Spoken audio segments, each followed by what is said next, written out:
Great. Hello and welcome to our Getting Started with Google My Business and Local SEO with Brad.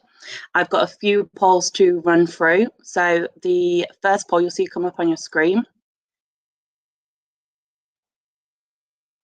Have you claimed your Google My Business profile? If so, do you update it with offers and posts? So the first answer is I do not have a Google My Business profile, or I've not claimed it. Yes, I do have one, but I do not keep it updated. Yes, I have one and I keep it updated. And luckily, Brad, a lot of people keep it updated, which is great news. What we like to hear. We do have a few people that either don't have a Google My Business profile or have not claimed it. So that's not a problem either. And then, yeah, we're getting a few more people in saying that they've got one, but they don't keep it updated. Yeah, for everyone that's not got one or haven't claimed it, there's a brief slide in the presentation that runs through quickly how to claim it. You can literally search business on Google and go in and click the button to own it. So just keep an eye out for that.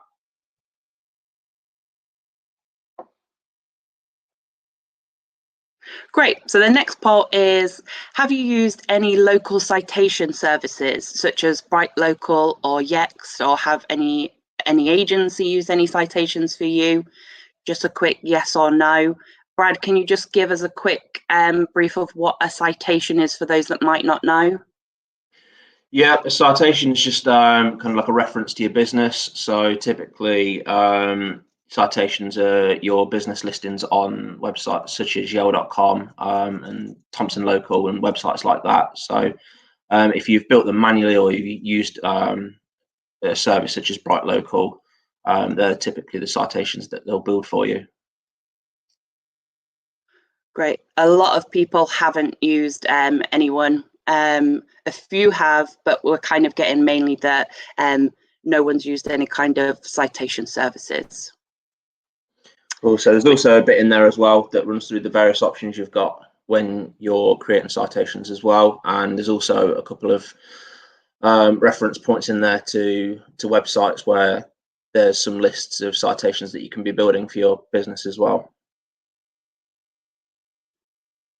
Great. Well, I will hand over Brad to start his presentation. Cool. Like Jess said, it's pre-recorded.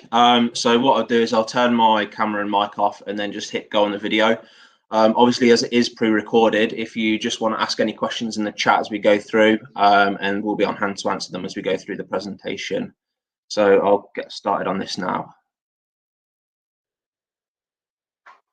Hi everyone, hope you're all doing well and you've had a really good week, and hope you're all looking forward to the weekend. I'm going to be looking after you guys this morning and going over some quick guides on Google My Business and local SEO and how you can get started on that to attract new business in the local area. So without further hesitation, let me get my slides up on the screen and we can crack straight on.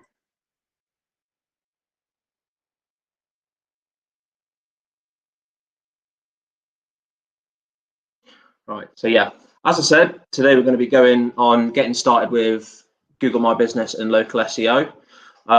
So what we'll basically be going over is what is local SEO, the local SEO ranking factors, the different aspects of Google My Business and what you can do within that platform to promote your business, how Google uses Google My Business as a kind of ranking factor, along with the link signals, the on-page signals, citations and reviews, everything like that, and what Google will look for when it's deciding what it wants to rank in the local search results.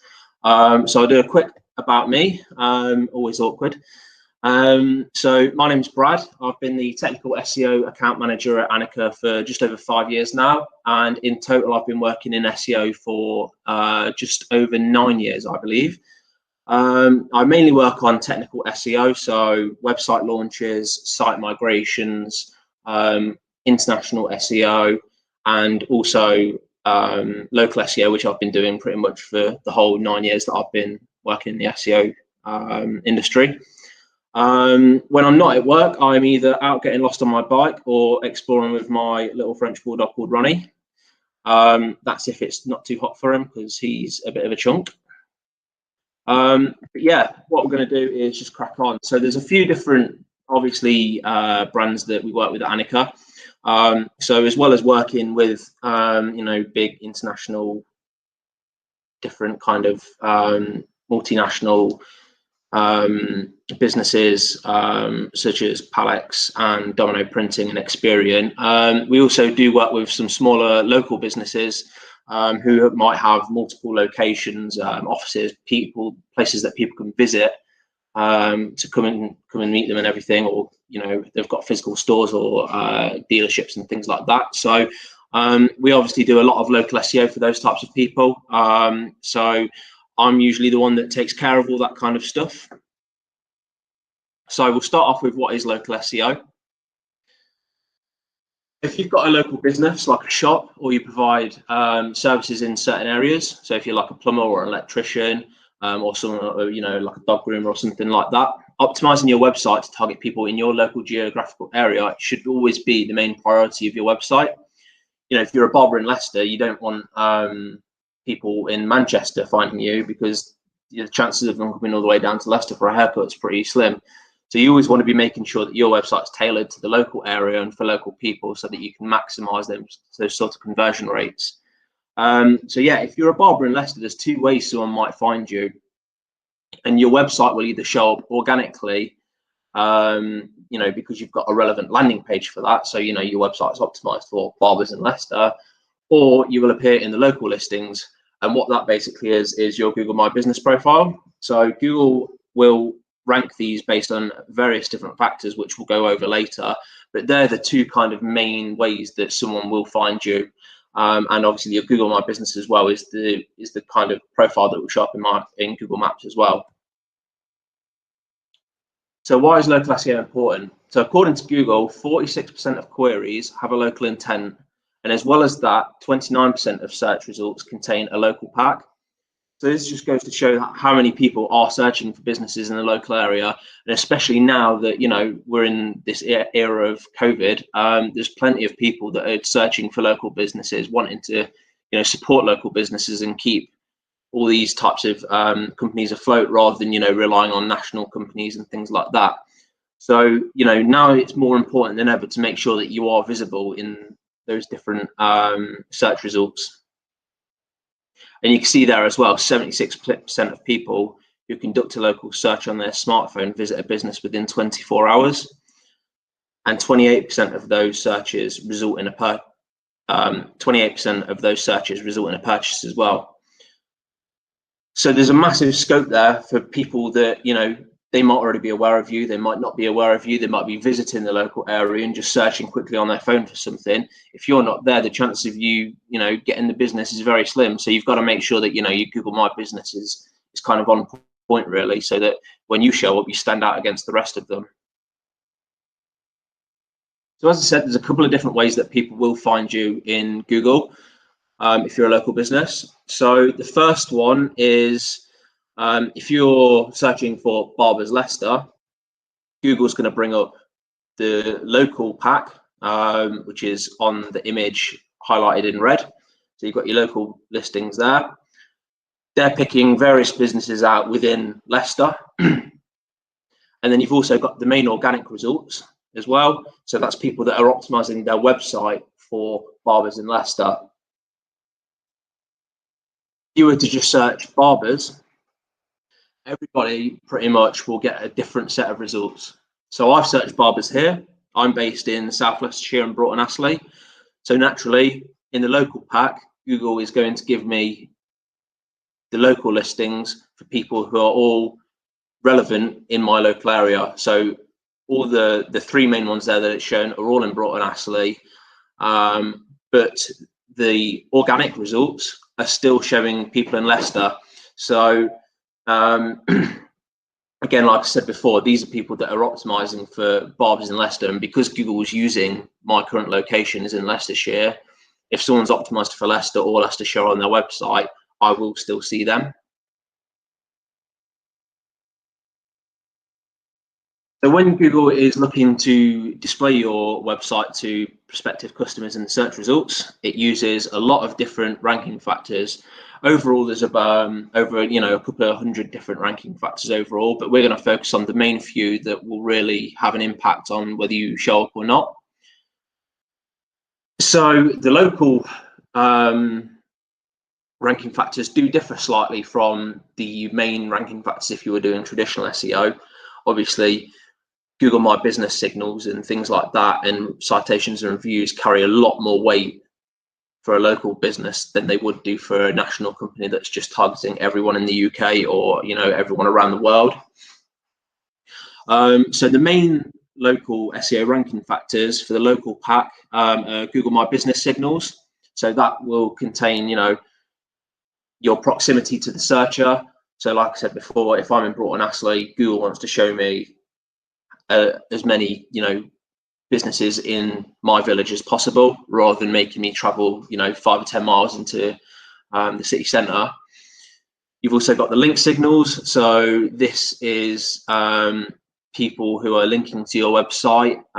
So whether you've got links from authoritative websites, what the authority of your own website is, and also whether you've got a varied amount of anchor text, which is basically the words that are linked from one website to another. So are they all for a certain key phrase? Is it for your business name? Is it for your website, and so on? You've got the on-page signals. So that's the presence of your NAP, which is your name, address, phone number for the business. How well the page is optimized, so whether you've got your titles and descriptions optimized, and also again domain authority and things like that. You've got citation signals, so you've got various different websites basically which you can list your business on, so different directories and things like that. And Google's looking for consistency again between your name, address, and phone number on all of those, which we'll obviously go on to a bit later. You've got your review signals.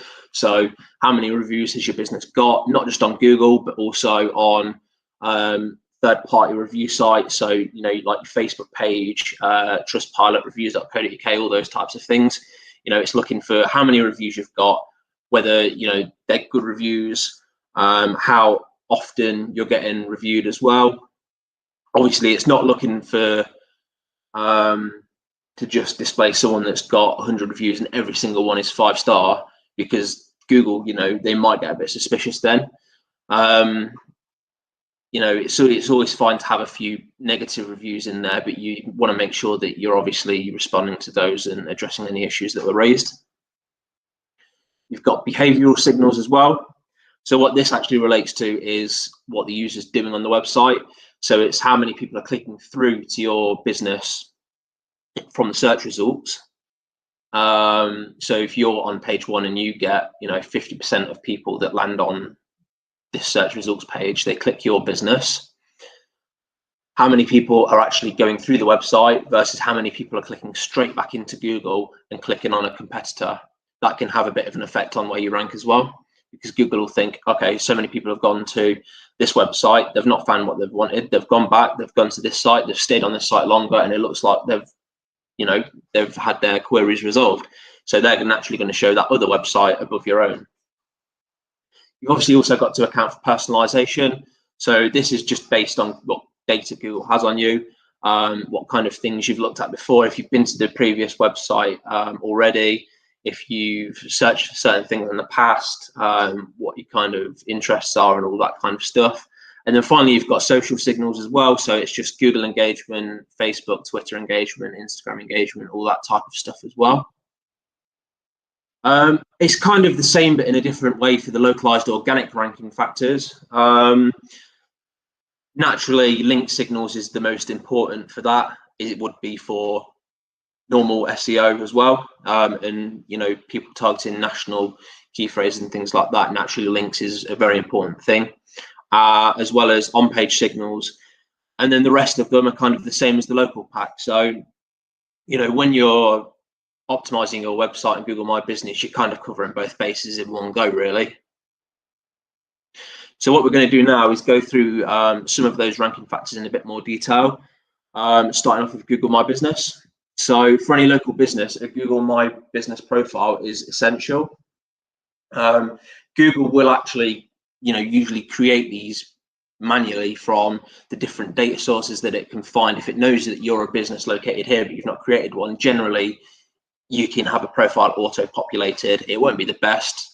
So we always recommend that obviously you set it up yourself and make sure that, even if you've not got a website, you can have a Google My Business profile. And as part of that, you can also have kind of like a free website. I use that term loosely. It's just, Google uses the information that you put onto your Google My Business profile, and it just kind of creates like an automatic website for you.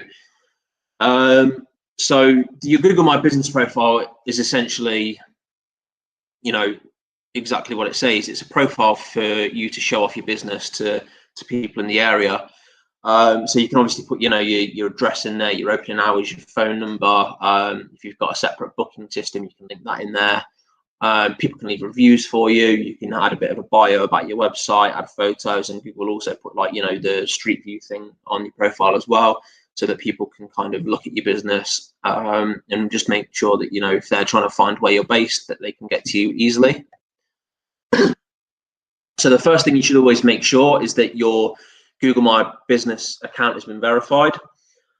To do this, you just need to go to your profile. So you can easily just search for your business in Google.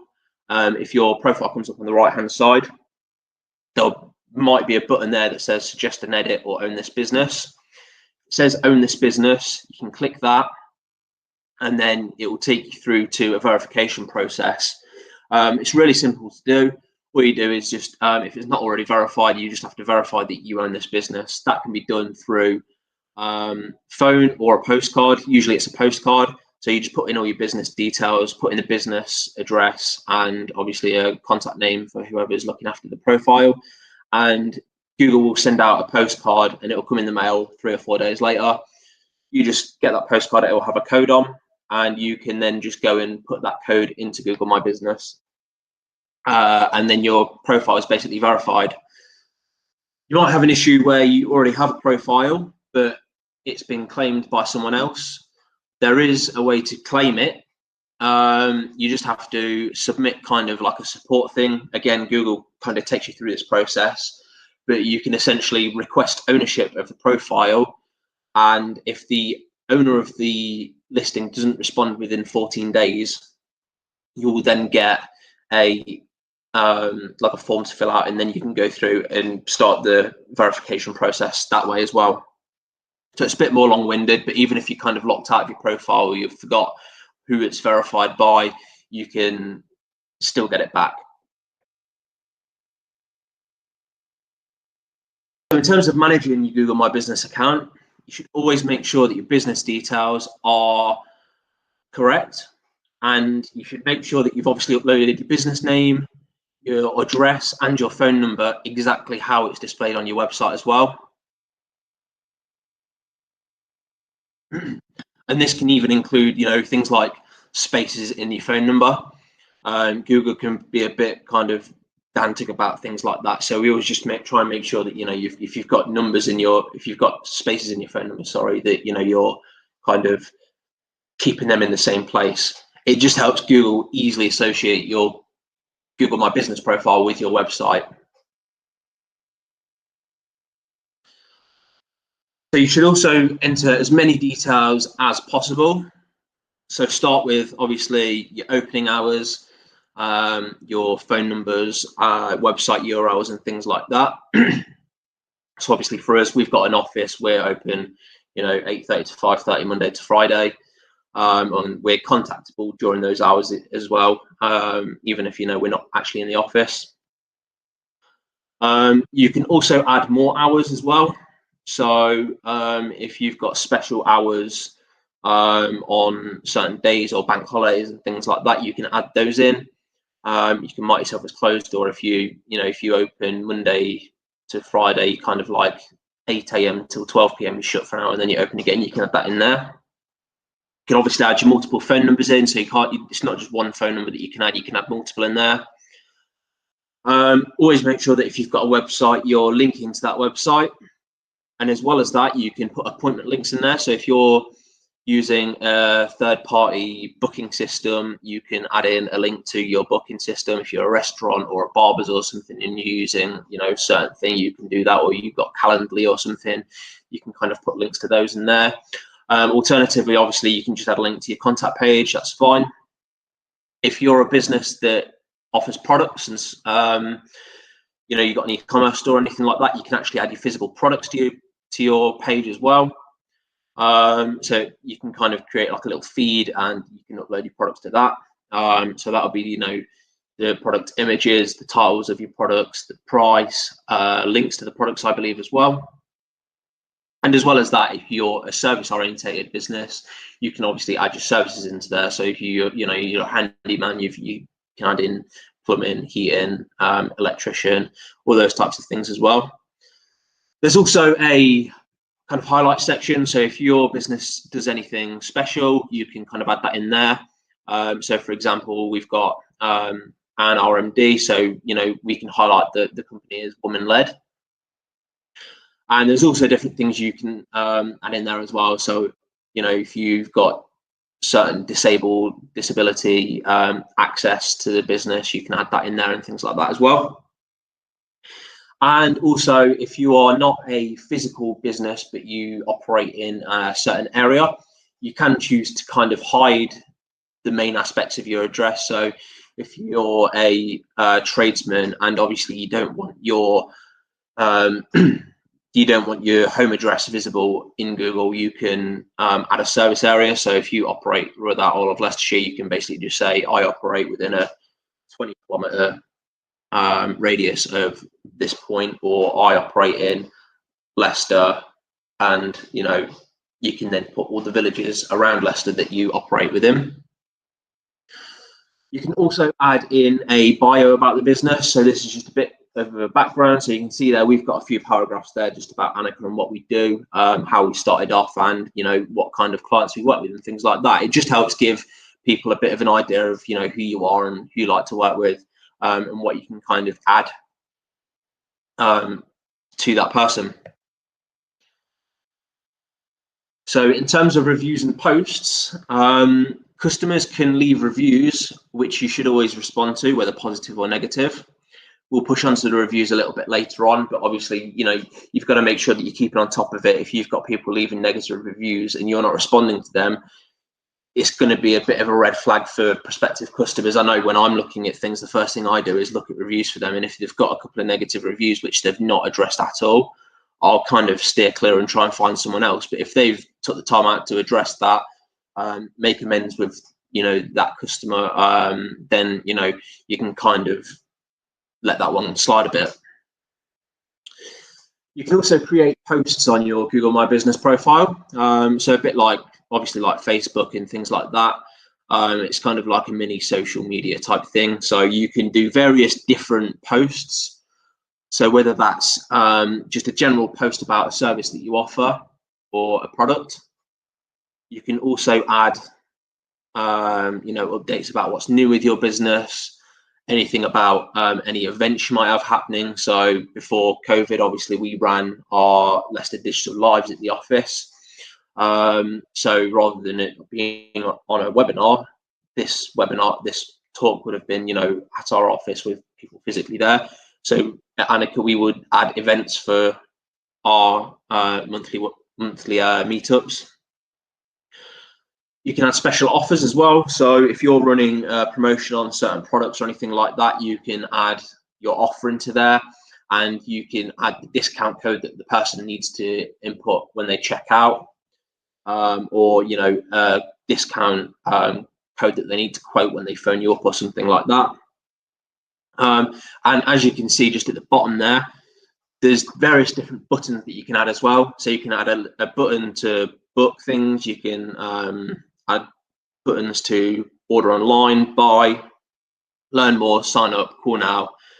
So depending on what you're trying to get the customer to do, these call to actions just add as a bit of an incentive for people.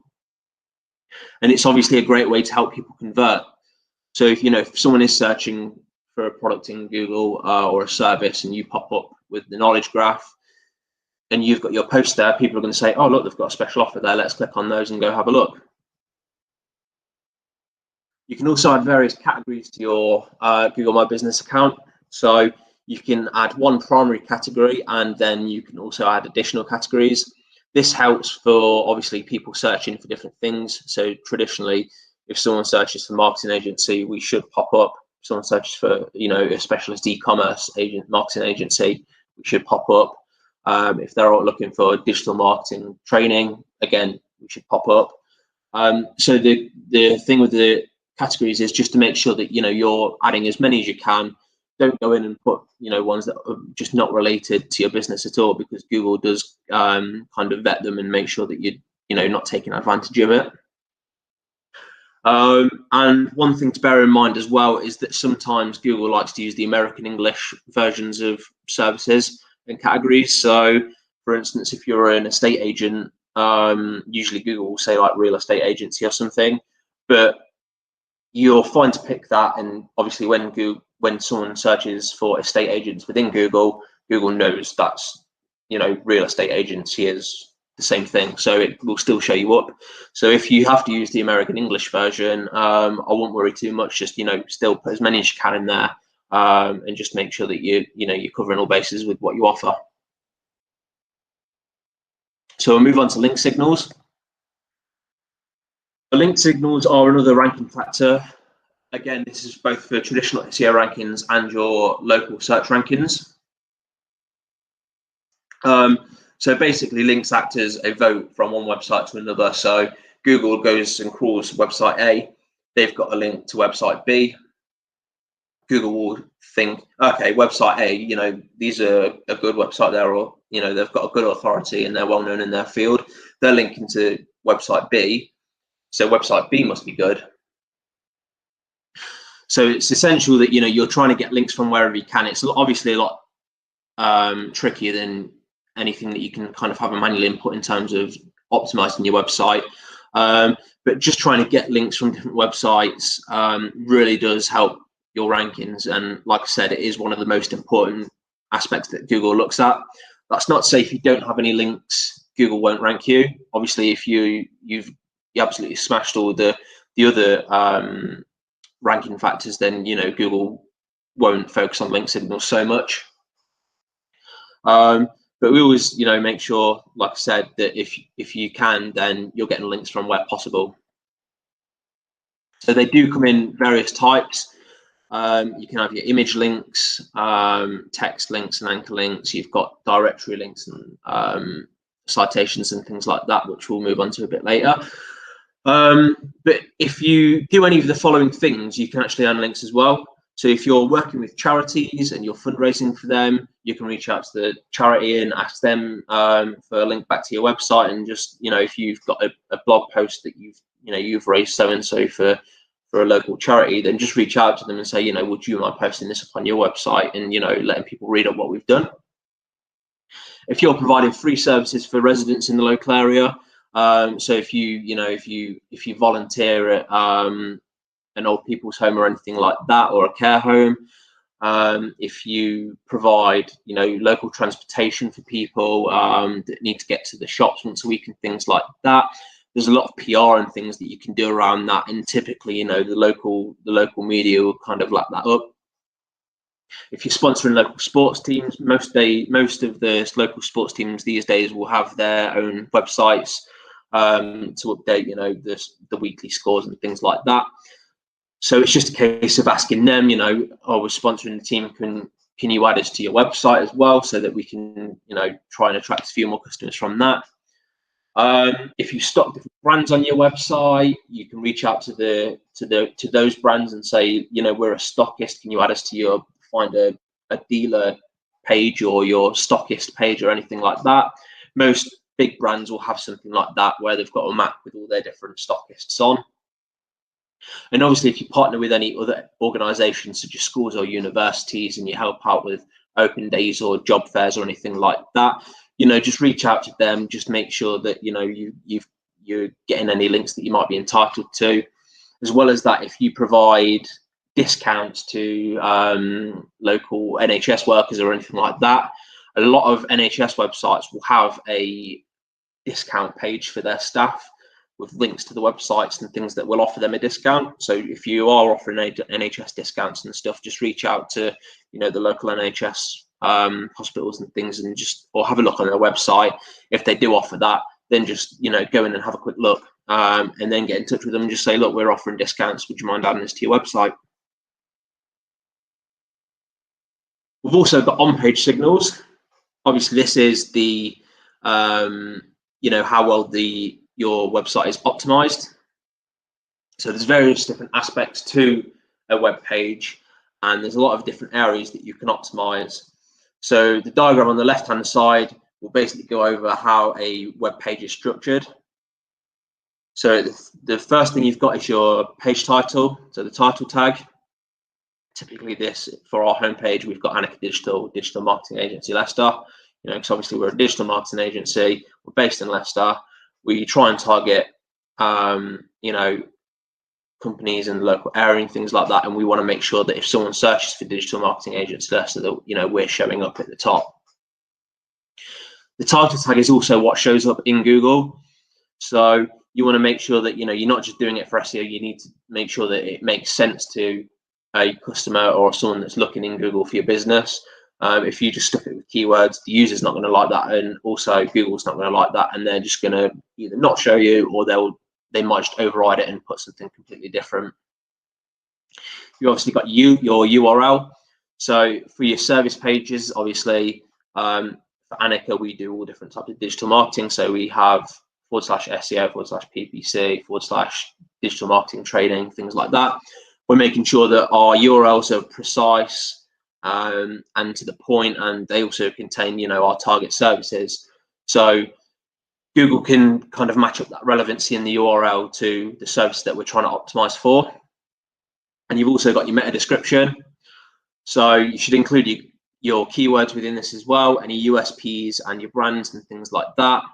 Also add calls to action. So if you're an e-commerce that offers free delivery, make sure you're adding in free delivery. If you're a company that's got 20 years of experience in your field, make sure that you said established in 1980 or whatever, or we've got 20, 30, 40 years experience in this field.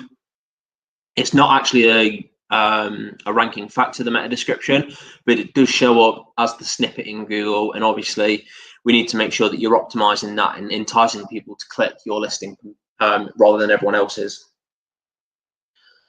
Typically, they're the things that you can't see on the web page. They're kind of more behind the scenes. And then you move on to your actual on-page content. So you'll have the main body content of your web page.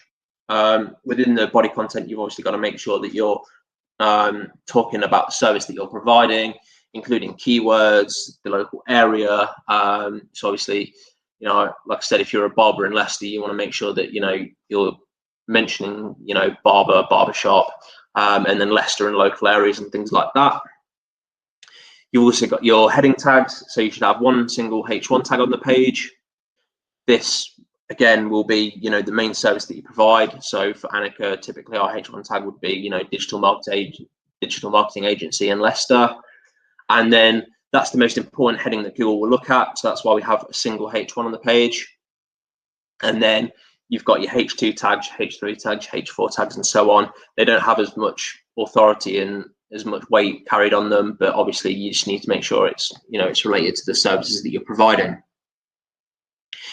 You'll also have your images on the page. So typically, if you're a local business and you're optimizing for Leicester, you might have photos of the local area, local landmarks. So, in Leicester, you've got, King Power Stadium, or Victoria Park, or the clock tower in the city centre, and things like that, just so that you're kind of staying relevant and you're still optimizing for that kind of local area as well. And every image that's on your page should also have an alt tag. What an alt tag is, it kind of sits behind the image, and Google will read this. Obviously, Google's not fully up to speed in terms of reading images yet. I'm sure it will be in a couple of years, but for now we always make sure that we do alt tags. So if you've got a picture of a specific thing, your alt tag will describe that image. So if you've got an image of a can of Coke or something, the alt tag would be can of Coke. That just helps Google understand what the image is showing. And obviously it's another chance for you to kind of put in your key phrases onto the page as well. So a few things to know when you're optimizing your web pages. You should make sure to write engaging text and obviously include your high priority keywords like I mentioned. You need to make sure as well that you're writing for the user and not for Google. So although we need to optimize for Google, your primary focus should be the user. Google doesn't read, exactly like a robot. It will try and decipher the page like a human would. So don't, mention the same keyword 50 times in a paragraph, because it doesn't read naturally and Google picks up on that straight away. You just need to mention your key phrases a couple of times, use synonyms and things like that. In terms of character limits that Google will display in the search results. So for title tags, up to 78 characters, and meta descriptions up to 120 characters. If you go any further than that, Google will kind of just cut it off. For a desktop, the title tags are generally up to 59 characters, I think, it works out to about 600 pixels. And meta descriptions up to about 155, 160 characters. Then that's when you will start to see those cut off. Obviously, it changes a lot depending on what types of letters you're using. If you're using capital letters, if you're using M's and W's that are really wide letters, those thresholds might be a little bit smaller. But there are, if you're using WordPress, I highly recommend that you download Yoast. It's basically a free plugin that you can use, and you can edit your title tags and meta descriptions for all of your pages. And it will also have kind of a traffic light system, so it'll tell you when you've used the right amount of characters for your titles and your descriptions. And there's also a paid version as well that you can obviously use to input your target keywords and things, and Yoast will give you kind of like a checklist of what you haven't done to that page to optimize it properly. So yeah, like I said, the sweet spot, try and keep page titles to around 59 characters. If you do need to go over that, make sure that your important information is at the start rather than at the end, because the end is likely to be cut off. And again, the same for meta descriptions. Try and keep it below 155 characters where possible. You should be fine then. Like we said before, just make sure you've got call to actions in the USPs and brands and brand mentions and everything in with those as well. So we'll move on to citations next. So as well as links, citations are another important factor in local ranking. Citations are incredibly similar to links to your website, and often if you are building citations for your business,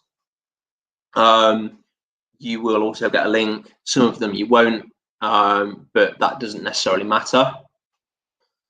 So citations are essentially references to your business, and if they are implemented correctly, they can even act like links. So like I said, even if you don't have a link, if your business details are aligned exactly as they are on your Google My Business profile and your website, Google will associate this listing with your website, and it will go, okay, they're talking about this business.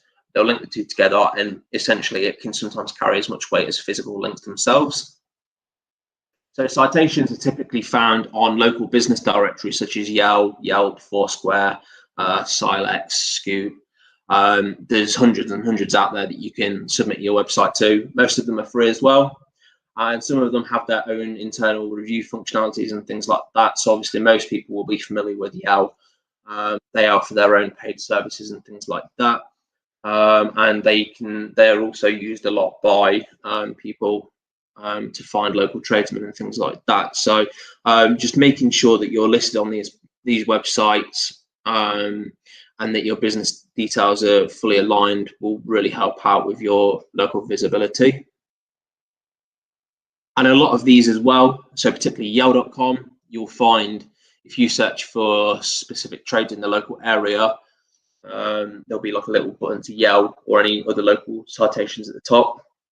So if you are a tradesman or you offer us a local service, I'd highly recommend that you search in Google for that service. And if you do get the box at the top where it says Yell, Touch Local or anything like that, go into those websites and submit your business. Because if you're already ranking on page 1 of Google, that's great. But you also want to make sure that you're optimized on all these directories as well, because the chances are they will also show up in the local listings as well. So someone might click onto Yell rather than your business, but then if you're on Yell and you're near the top, obviously you've got double the chance that people are going to click on your listing, even if it's not directly going straight from Google to your website. They might go from Google to Yell to your website, or from another directory to your website, or they might just call you up straight away from Yell. So there are different types of citations. Some of them will carry more weight than others. So you've got obviously the general business directories. So Yell.com, like I've said, they'll cover every service all over the country. You've got niche or sector specific directories. So home.co.uk, for example, if you have a business that is in the home industry, obviously you'd want to make sure that you're listed on these niche and sector specific directories. You've got professional bodies and organisations. So obviously, the NAEA property mark. So that's a industry body for estate agents and people like that, conveyancers and things. So you just need to make sure that you're obviously, if you're a part of those, that you've got your directory listing and it's all up to date and correct. You've also got the local newspapers and press website. So for us, we've got the Leicester Mercury website and business directory. We'll make sure that we're submitted on that. Any other as well that might be a bit more orientated to the town that you live in within Leicestershire. So, you've obviously got like Hinckley and things like that. So they'll have their own kind of press and news website. And then you've obviously got themed blogs and websites, which will typically have local business directories within them. So for example, Why Leicester, that's got a directory full of local businesses and things like that. And then you've obviously got your social profiles as well. So if you've got a Facebook page, make sure where you've got your business details, again, your business name is the same as it is on your website, your address is the same, and your phone number is the same. So like I said, having all these citation listings for your business gives you more visibility. It will carry more weight and essentially give your website a lot more authority. And obviously, hopefully with all that, you should start to kind of progress and work your way up the rankings. So what makes a good citation? So like I said, in order for your citation to be credible, you've got to make sure that you're using, established brands. So like I said, Yell.com, the Yellow Pages or whatever it's called, Scoot and Touch Local, Thompson Local, all these are huge, well-known business directories. So you've got to make sure that you're covering all of those ones. And like we said before as well, just the local press and any local business directories that there are that are relevant to either your geographical location or the industry that you work in. So like we said, when you are creating these listings, it's important that you at least add the company name, the physical address of your business, and your local telephone number. And like we said before, the same as on Google My Business. For your citations, you want to make sure that you are putting the phone number in exactly as it is on the website. So spaces and all. It just helps Google quickly work out, what business it's referring to. And you don't want to have to make Google work to work out which business you're referring to, because the chances are they won't, they'll just ignore it. So yeah, there's a lot of different information that you'll be able to put in as well. Some business directories, they'll make you put in like a suburb or your county or country as well. That is fine as long as you've got, so for example, for Annika, where our address is 1 Abbygate, Leicester, LE40AA. Some directories will make us add in Leicestershire, and some will make us add in England as well. That doesn't matter too much, as long as you've got the 1 Abbygate in there, Leicester in there, and LE40AA, the postcode in there. Google will figure that out and it will kind of just ignore the additional information.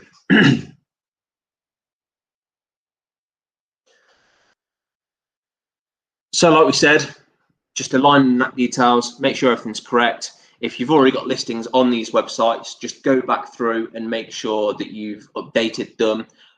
If these have been created by previous agencies, or they've got your old address and things like that on, or if you've moved premises, or you don't want to have your LTD at the end of the business name, or you do want to have LTD at the end, it's up to you.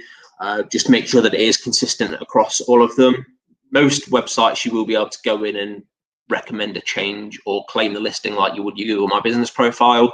So yeah, just a case of making sure that everything's aligned. There's also a couple of different options you've got in terms of creating citations. So there's a couple of different options, like I said. So option one, you can use an automated tool like BrightLocal. What BrightLocal is, it's kind of like a citation submission website.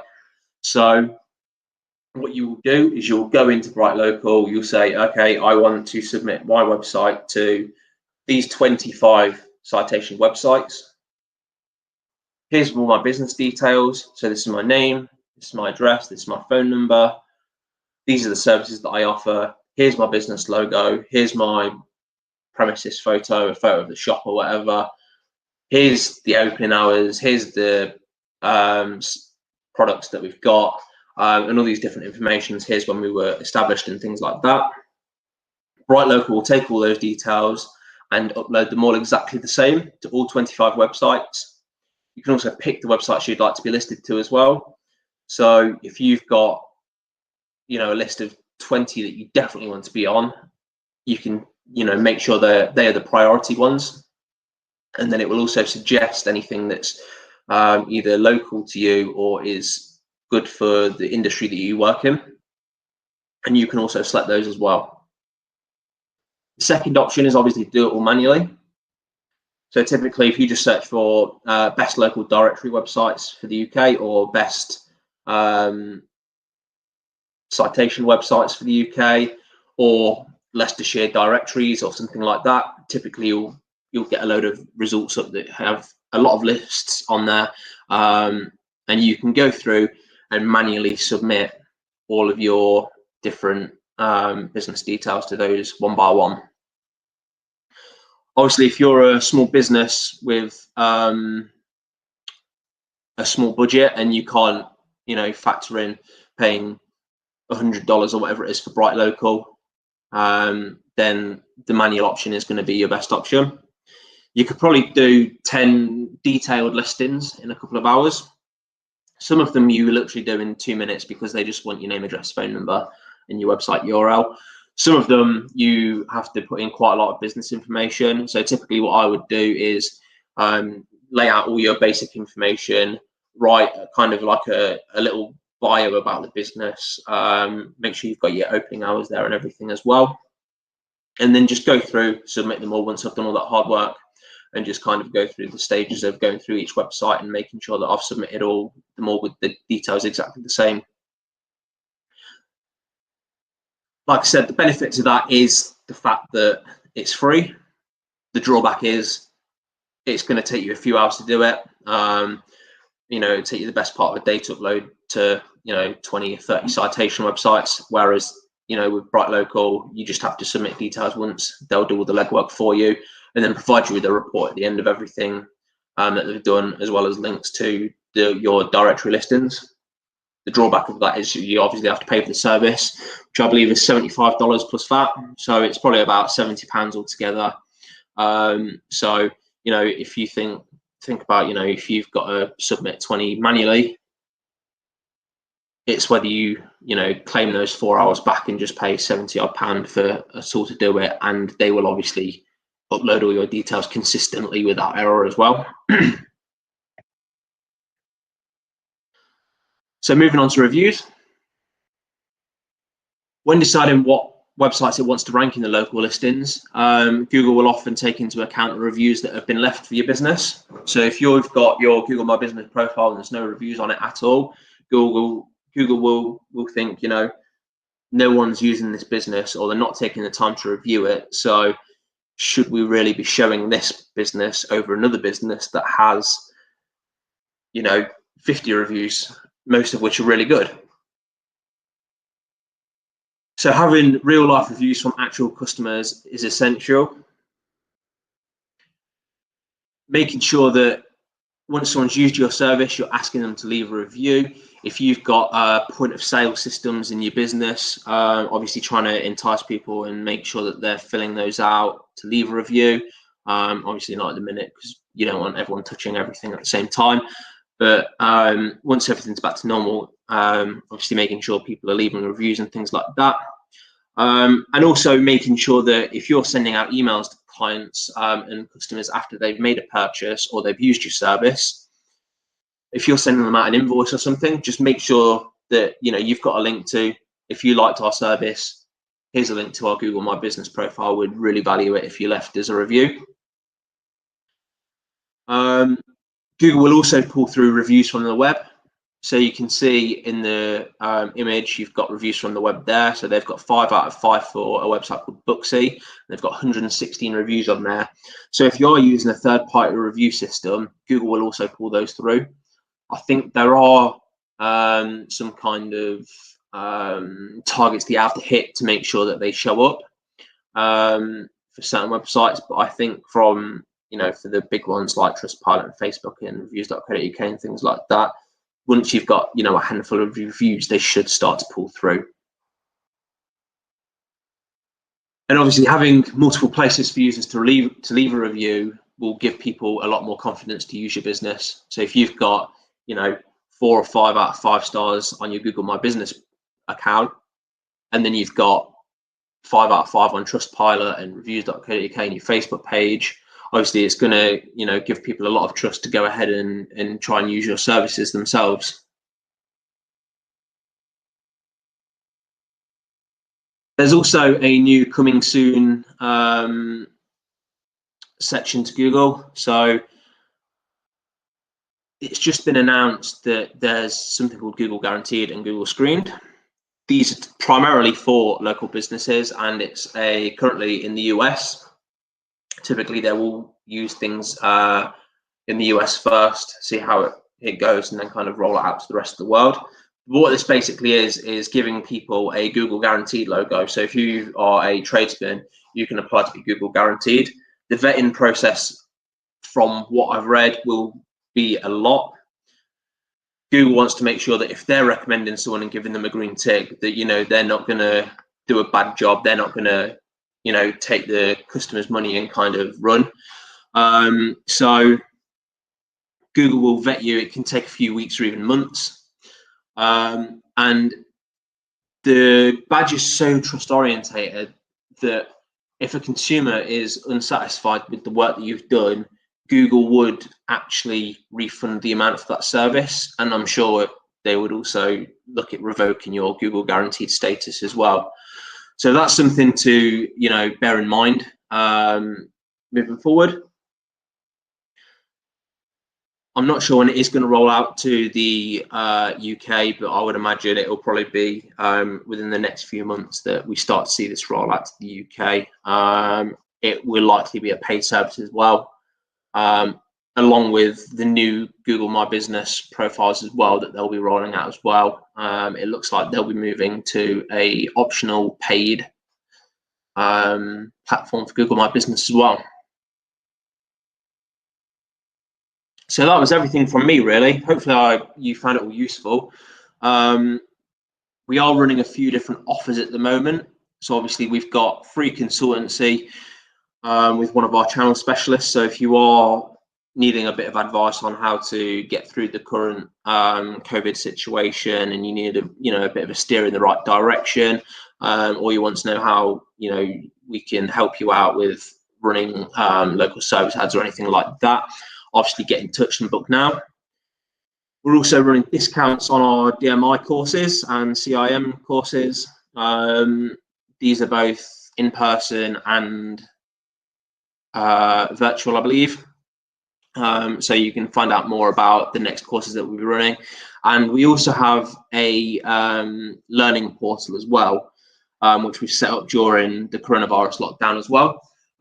and we're giving everyone free access to that. There's loads and loads of training resources on there for you to use, and different presentations and things like that that you can take a look at. So you can go to academy.anika.co.uk and get access to that.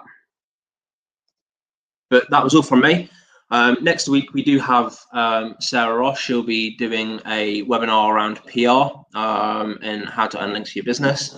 So if you do have any questions about what I've gone through today, then fire away, or you can just email me. My email is brad@anika.co.uk. But yeah, thanks for listening. I hope you enjoyed it. Thank you so much, Brad. That was a great talk. I'm just going to quickly pop up some of the offers that Brad talked about. So the first offer that we've got is our online training portal. So like you said, feel free to log in and get access there. And we also have our DMI training. Now this does start on the 14th of October, but if that's too soon for you, we will be running them in the new year as well. I think we had a few questions, but I think you've answered most of them, Brad. I don't think there's any that we did miss. I think we've caught them all. If anyone's got any other questions, then I think we've got a couple of minutes. If not, like I said, just pop me an email. I'll be happy to help out. Great stuff. Doesn't look like... Yes, the recording will be sent out afterwards. It takes a few hours for it to just configure, but it will get sent out at some point today. Doesn't look like there's any other questions. So thank you so much for attending. And yes, Sarah Ross next week with how to boss your first PR campaign. So we'll look forward to seeing you all next week. Thank you again. Cool. Thank you.